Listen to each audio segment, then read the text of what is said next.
नमस्कार दोस्तों। आज जिस हम कंपनी के बारे में बात करने जा रहे हैं उसका नाम है सोनाटा सॉफ्टवेयर। जैसे कि नाम से ही पता लग रहा है कि ये सॉफ्टवेयर बनाने वाली कंपनी है और आईटी बेस्ड कंपनी है। ये जो आजकल का हमारा युग है या कह लो जो आजकल की दुनिया है वो सारी की सारी मोबाइल लैपटॉप पे आ चुकी है।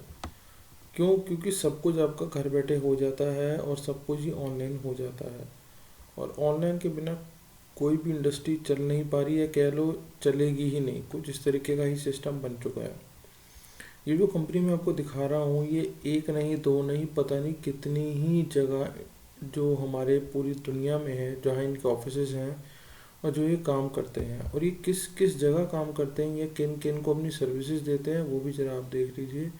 Travel, e commerce, digital supply, commodity trading और मोबिलिटी प्लेटफॉर्म, ट्रैवलिंग इंडस्ट्री के अंदर सर्विस इंडस्ट्रीज को इतनी सारी है। Service industry, energy construction, field professional, manufacturing, agriculture, retail, ISB, travelling, इन सबको देते हैं ये अपनी सर्विसेज।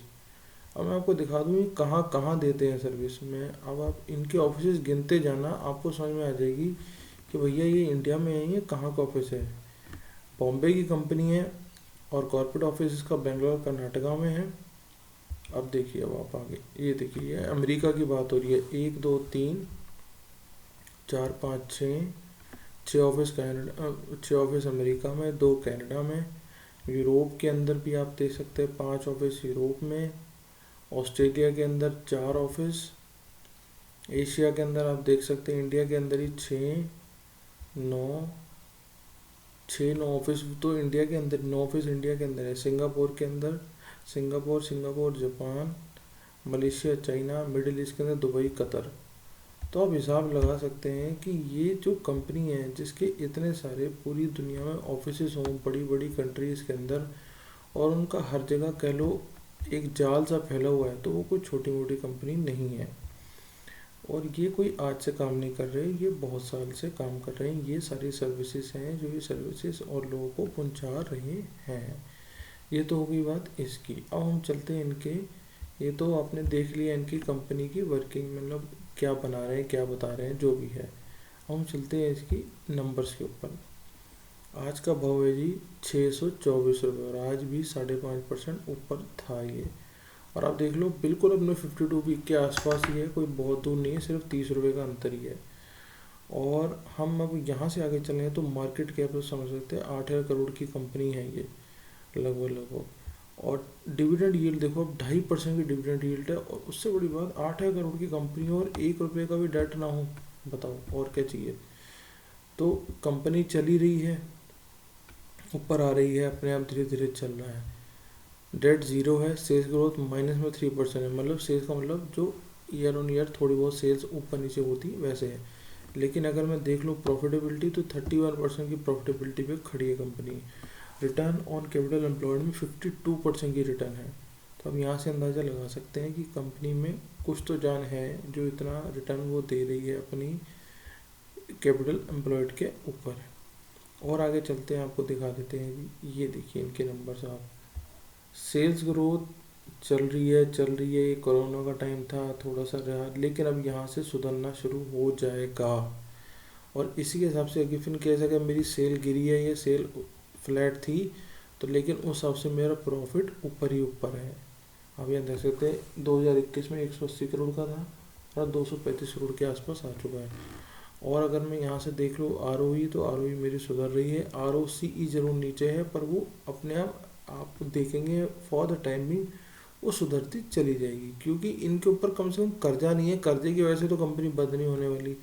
काम तो सबका ऊपर नीचे हो जाता है क्योंकि मार्केट है। मार्केट में तो कभी किसी के पास कम काम है, कभी किसी के पास ज़्यादा काम है। सब कुछ एक दिशा में तो नहीं चलेगा। लेकिन हमें सिर्फ ये समझना है कि कंपनी के फाइनेंशियल क्या है, कंपनी डूबने वाली तो नहीं है, कंपनी में काम कितना हो रहा है, वो सारी चीज़ें।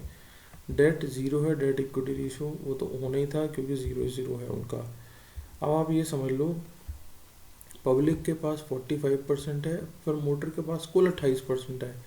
डीएस म्यूचुअल फंड के पास 13.5 14% समझ लो और एफ के पास लगभग 13% है। तो जिस कंपनी के अंदर पब्लिक कितना बैठी हो, डीआई म्यूचुअल फंड एफ बैठे हो, तो उसमें हमें भी बैठना बनता ही है। लॉन्ग टर्म थोड़ा सोच सकते हैं, इसके अंदर बैठ सकते हैं, आप पैसा इन्वेस्ट कर सकते हैं, कोई सबको इस तरीके की परेशानी तो नहीं आने वाली। यहाँ देख लें 688 करोड़ की सेल थी 18 में, 830 करोड़ की हुई सेल, 876 की हुई, थोड़ी गिरी 21 में, 721 और 758 60 के आसपास हो रही है। लेकिन अगर मैं प्रॉफिट देख लूँ तो 198 से 240 हुआ, 268 हुआ, 268 से 250 हुआ, लेकिन 250 से सीधा 280 हुआ। और अगर नेट प्रॉफिट देख लूँ तो 151, 172, 211, 180 और 235। तो आप अंदाज़ा लगा सकते हैं यहाँ से धीरे धीरे प्रॉफिटेबिलिटी तो इनकी ऊपर ही ऊपर है। तो ये तो होगी थोड़ी कंपनी के वर्किंग, मैंने आपको बात कर दी। अब थोड़ा सा चलते हैं इनके चार्ट के ऊपर। ये देख लो आप, 2 घंटे का चार्ट लगा हुआ है जी, 624 का भाव है। और आज भी अपना नया ये जो आप देख रहे हैं नए नए हाइज बन रहे हैं, ये पूरा का पूरा अपने 200 से ऊपर ट्रैवलिंग कर रही है, बिल्कुल सेफ जोन में खड़ा, कोई से कहीं कोई दिक्कत की बात नहीं है इसके अंदर। और बड़ा टाइम फ्रेम करके अगर हम देख लें इसका एक दिन का, तो वहाँ भी अपने 200 से ऊपर ही खड़ा हुआ है। तो आप इस पर नज़र बनाए रखिए शेयर पे, आपको हो सकता है आपकी इन्वेस्टमेंट का कुछ अच्छा रिटर्न मिल जाए। थोड़ा सा इन्वेस्टमेंट इसलिए इसके अंदर हो सकती है ज़रूरी, क्योंकि आईटी जो है अपने आप में आउट परफॉर्मिंग सेक्टर है, और इनको होती है कमाई बाहर से, बाहर का मतलब बाहर के देशों से डॉलर आता है, यहाँ रुपए में कन्वर्ट होता है, तो उसका बेनिफिट इन लोगों को मिलता ही मिलता है। तो आप इसमें रहिए। और अगर आपने अब तक इन्वेस्टमेंट के लिए कोई अकाउंट नहीं खोला है तो लिंक डिस्क्रिप्शन में है, अकाउंट खोल के अपना डिस्क्रिप्शन में आप जाके अपना अकाउंट खोल सकते हैं। और हमारे टेलीग्राम चैनल पे लिंक में हमारा चैनल सब्सक्राइब करिए, और टेलीग्राम में भी जुड़ जाइए, वहाँ पे आपको निफ्टी के पॉइंट्स मिलते रहेंगे रोज़। और हमारा चैनल सब्सक्राइब मत करना भूलिएगा। Thank you, thanks a lot.